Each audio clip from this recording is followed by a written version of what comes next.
पहला ऐसा सिनेमा होगा इतिहास में जो कि आपको एक अलग नजर आएगा। एक्टर की सिनेमा होगी और एक्टर का कैरेक्टर होगा, तब समझ में आएगा।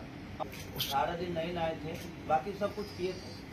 18 दिन नहाए नहीं थे, कहीं ट्रेलर्स में सब कुछ अगर हम समझा देंगे तो शायद फिल्म लोगों को समझ में नहीं आएगी, इसीलिए फिल्म है। एक्टर की सिनेमा होगी और एक्टर का कैरेक्टर होगा, तब समझ में आएगा।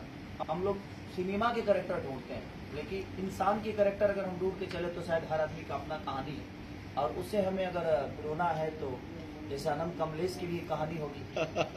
अगर हमें तो वही कहानी अगर हम लेकर करें तो मुझे अनंत कमलेश बन के करना पड़ेगा, तो वो एक एक्टर के लिए चैलेंज होता है। तो और वही चैलेंज था मेरे लिए। हम लोगों ने कोशिश की है एक बेहतर सिनेमा देने की। अब देखिए जनता का क्या प्यार और क्या स्नेह आता है। तो इस कैरेक्टर को निभाने के लिए आपने कितने दिन नहाए नहीं? 18 दिन। 18 दिन नहीं नहाए थे, बाकी सब कुछ किए थे। 18 दिन नहाए नहीं तो कहीं नहीं। खेसारी सर, ये जो पूरा ट्रेलर है लास्ट तक हमने देखा है, लेकिन कहानी समझ नहीं आई कि भाई पहले क्या हो रहा है, बात क्या हो रहा है। लेकिन कहीं ना कहीं एक सवाल उठ रहा है कि पिता बहुत ही बुरी तरह अपने बेटे को मारे जा रहा है, बेटा पिता से बहुत प्यार किए जा रहा है, और कहीं ना कहीं इस रिश्ते को लोग अलग नजर से भी देख रहे हैं कि क्यों पीट रहा है, क्यों पीट रहा है। आप बता सकते हैं? आप तो प्यार कर रहे तो मार कहाँ है इतना खा रहे हैं? देखिए बात बताओ, ट्रेलर देख के समझ में आ जाता तो फिर फिल्म क्यों बनती? इसीलिए तो फिल्म बनाई गई है कि ट्रेलर्स में सब कुछ अगर हम समझा देंगे तो शायद फिल्म लोगों को समझ में नहीं आएगी, इसीलिए फिल्म है। और एक परिवार की कहानी है, तो परिवार कैसे क्या होता है नहीं होता है, और एक परिवार में क्या अहमियत होती है। दुनिया हीरोइन के लिए पागल होती है, गर्लफ्रेंड के लिए पागल होती है, लेकिन वो आदमी किस लिए पागल है अब सिनेमा दुनिया देखेगी तो शायद समझ में आएगा। और पहला ऐसा सिनेमा होगा इतिहास में जो कि आपको एक अलग नजर आएगा, और इसका पागलपंथी अलग नजर आएगी सबको। और हम लोगों ने कोशिश की है कि वो किरदार को जितना बेहतर कर सके। मैं अपने तरफ से अपना इनपुट जितना हो सकता है मैंने कोशिश की है। और आप लोगों को कैसा लगा ट्रेलर को पहले बताइए। शानदार। एक साथ बोलिए सब लोग।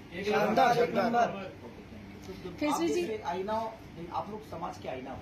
अगर आप लोगों की चीजें बेहतर आई, और मुझे खुशी इस बात की है जैसे आप लोग सिनेमा का ट्रेलर देखे, नहीं तो हमारे भोजपुरी में अक्सर ऐसे होते हैं कि सिनेमा कोई देखता नहीं है, उसको बलगर बता देता है, ये ठीक नहीं है, वो ठीक नहीं है, ऐसा हुआ। तो सुनी हुई बातों को आप लोगों ने नहीं, बल्कि देखी हुई बातों को आपने रखा, इसलिए आप सबको भी दिल से थैंक यू। केसरी जी, एक बहुत बड़ा नाम है आप अपनी फिल्म इंडस्ट्री के लिए, जो आपको चाहते हैं उनके लिए आप उनके दिल में बसते हैं, लेकिन हाल फिलहाल एक छोटी सी जंग छिड़ी हुई है हिंदी फिल्म इंडस्ट्री और साउथ इंडियन फिल्म इंडस्ट्री के बीच में। आपके नजरिया जानना चाहती हूँ। देखिए जंग बहुत जरूरी है, जंग में इंसान हर आदमी जीतना चाहता है। जंग बुरी चीज नहीं है, बट वो किस लेवल पे हो रही है, काम को लेकर अगर हो रही है तो बहुत बेहतर है। अगर बात विवाद के लिए होती है तो वो बुरा है, लेकिन अगर काम के लिए हो रही है कि मैं बेहतर करूं, तो इससे हम सबका भला है। और ये जंग हमेशा होना चाहिए, चाहे वो हिंदी इंडस्ट्री हो, भोजपुरी इंडस्ट्री हो, या बंगला हो, या कोई भी दुनिया का लैंग्वेज हो। अगर काम को लेकर जंग हो रही है तो समझिए कि बिल्कुल पॉजिटिव चीजें है। तो हर आदमी अपने आप को बदलने की कोशिश करेगा, हर आदमी बेहतर करने की कोशिश करेगा।